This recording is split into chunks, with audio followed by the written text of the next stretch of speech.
2012 Long Beach Comic Expo. We're on Are the we floor. broadcasting live, or is it a... Yeah, we are live, we're baby. live. Wow, we are awesome. live on the We're internet. live, too. Thanks Wow. to Sam Proof and Podpocalypse. JT Cruel is live as well. JT Cruel is here. Sam, say hello, because I don't know that people can see. Hello, people. There you go. See, we're here. And the good folks at 101.3 The Sound have turned their volume down. And I can't even hear them now. Yeah, I know. We it's were great. dancing before. We were. Yeah, I know. I had my lighter in the air and everything. I thought we were just going to talk about Cheap Trick all day because I love Cheap Trick. Well, speaking of Cheap Trick, tell us about what's happening at Aspen. Well, Aspen is only a part of the amazing career of JT Kroll. You remember Just Scott Lobedell, right? You remember Scott Lobedell and JT? Remember Scott Lobedell. Right. Yeah, Aspen's. We actually just finished up Soulfire Volume 3. Issue 8 just came out, and we're leading right into a big summer event we're doing called The Search for the Light, which is a series of one-shots running weekly this summer, starting in June. And each one focuses on a different master, one of the masters that trained Malachi to become the Samasura, the Bringer of Light. So it's going to. Can I ask you, without giving anything away, do they find the light? They may find some light. Wow, some light or some spoiler alert. Some little shadow. Spoiler alert. But it's actually it's a really big kind of setup, actually. But I mean, each story is individually focused on one of the masters. It's a self-contained story. But there's an overarching theme about searching for the light, because Malachi, spoiler alert, at the end of Volume 3, went missing, and so he's gone off the world. They don't know if he's alive or dead, and magic's going crazy because of it. And how long have you been writing this book? A long time, right? I started in 2004 is when I jumped on in Volume 1, so I've actually been writing it off and on for 8 years now, or 7 years now. Oh, wow. So That's awesome. Yeah, it's I've written That's more longer issues than my run of Uncanny. Everything. Yeah. Yeah, everything. It's better than you run on everything. I've been writing Soulfire. I think I've written more Soulfire issues than anything else I've done, and it's really been great to be able to kind of build the mythology and build the universe and working with the guys. And the Search for the Light all leads up to our 4th volume of Soulfire, which will start in August, and we actually have Mike DeValfo on art, which we're really excited about. He's got a really, I mean, if anybody knows DeValfo's work, it's pretty stunning. If he's really good, I want to try to steal him for DC. Right. Is that good? tends to be what happens. Yeah. So. Well, then there you go. They even stole you. They stole you as well, right? Yeah.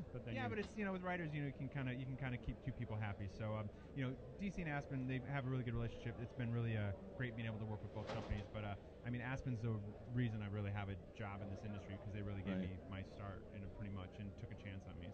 So thank you to Aspen. Thank you. Now they've opened the doors for all the other stuff. So tell me about what your extra Aspen. My extra Aspen stuff. I'm still doing Captain Atom as part of New 52, working with Freddie Williams, which is just a really different kind of sci-fi heavy theme book. And you totally went in a different direction than anybody thought it was going to go. Yeah, well, I mean, we took it. I mean, we definitely took a little bit of because it's selling. Yeah. That's why we definitely took a little bit of a vibe from Dr. Manhattan, because that was actually Alan Moore actually based Dr. Manhattan on Captain Manhattan, and we liked the power set and the challenges that brought about it. So we've kind of amped up his power level. He's still an Air Force pilot, so he's still kind of a regular guy dealing with these godlike powers, and that's pretty much what we're dealing with. So it is very much a science fiction. That's kind story. of where I am too in my life. I'm a comic book writer, and you're dealing with the godlike powers. Yeah, godlike powers. Well, did you go back to the Charlton Captain Adams? And went back to that a little bit, and really looked at the Cary Bates stuff in the 80s when Captain Adams. Yeah. We actually like Dr. Magala, who's the main character in our book, is actually he was in the Cary Bates version. Right. So that was something I wanted to go back to as well. Cary was a master as well, wasn't he? Yes. Wasn't he? So Cary was a master. One of the masters. So they.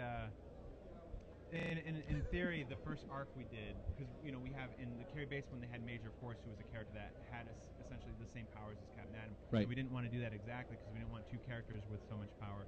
But we had this rat creature that was an old experiment of before they went to Nathaniel, they used a rat, and in the whole first arc, we had this kind of creature lurking in the shadows and evolving as it expanded its power base, and so that was really exciting, kind of building that up to a big crescendo of action with Captain Atom.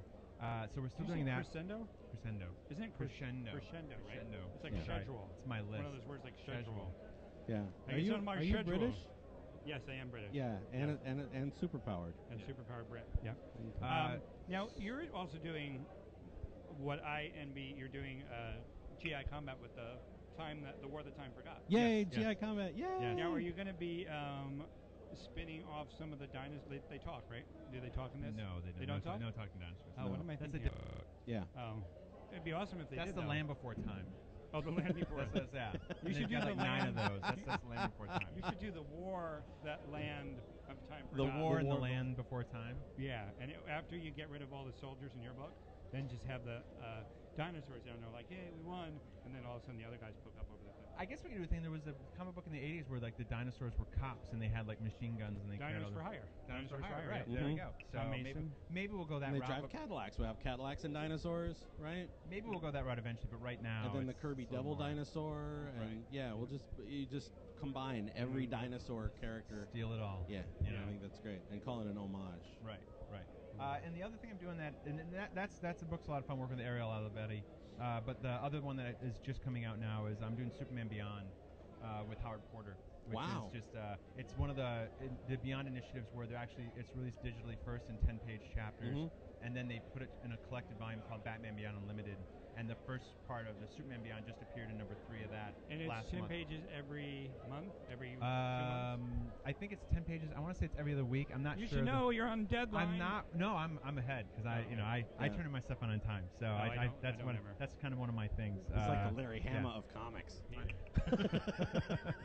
Artists like me. Artists like me because I do, and inkers and colorists because they have time to do their work the best they can. Because I always feel bad for colorists because if a writer's a little late and then the artist is a little late, like the colorists always get screwed because then they're like, all right, here's the pages, you've got 48 hours.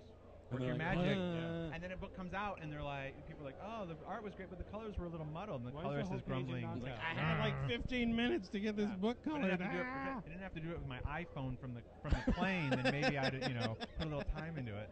I just have to point out that you say he's the Larry Hama of comics. There actually is a Larry Hama, and he is in comics. Oh, so I don't want that him must to be what I meant. Yeah, I don't want him to someday be like, why are you on a podcast where they said he's the Larry Hama of comics? Or I'll be in big trouble. So working on Superman's been a lot of fun. I've never written the character before, and working with Howard's been great. And the Beyond universe is cool because it's the iconic characters, but you get to play in a little different of a sandbox and kind of think outside the box. Now you said how long of a thing is it between when it goes online to when it gets published? It depends because in some issues. Just tell me. It depends. Because is it like 10 minutes? 10 minutes or more like 2 weeks? Like what they do is with the anthology is they'll have like you don't know, you're bluffing. The feature book will have 20 pages, and then the it's with Batman Beyond and Justice Beyond. So this first issue had all 20 pages of the first issue of Superman Beyond, and then 10 of Batman and 10 of Justice League. But I think the next printed one will only have 10 pages of Superman and 20 of the other. And then the digital. What? Yeah. This is great podcasting when I like how he asks his own questions. This was supposed to stop the volume of the microphone.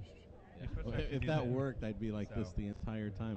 The digital initiative, is that on DC.com or is it through Comixology? Through both. Yeah. Okay, yeah, fantastic. So DC.com through Comixology. And it's through jtkrull.com. You can get it right through jtkrull.com. No? What is it, jtkrull.com? You don't really listen to Scott because that's not really the thing. Yeah, I know. No, I have a blog site. It's actually on jtkrull.com. It's cruelwords.com, but it's a blog site I did. Cruel Words. Cruel Words. I changed it over because it used to just be with everything used so much to be just like like terrible words like famine. Right. Yeah. That is a cruel word. Actually, funny enough, it actually helps me with people to pronounce my last name right because people now know that it's Cruel, not Krull. I always thought it was Krull for years. Why do I say Krull Words? Doesn't make any sense for the name of a website. So no, you let me call you JT like Krull for years. A lot of people still call me Krull. But you don't even correct. You didn't even correct me. I do a little bit, but then it's just there comes a point where correcting Scott doesn't go anywhere. Yeah. Well, like when I was in my 20s before I was called JT, and I met everybody I met through work. They all knew me as JT, and I'd meet friends and be like, "Oh, it's my friend from work, JT," and I'd be like, "Or you can call me Jeff," and no one heard that. Jeff is your name? I didn't know that. Yeah. What's T stand for?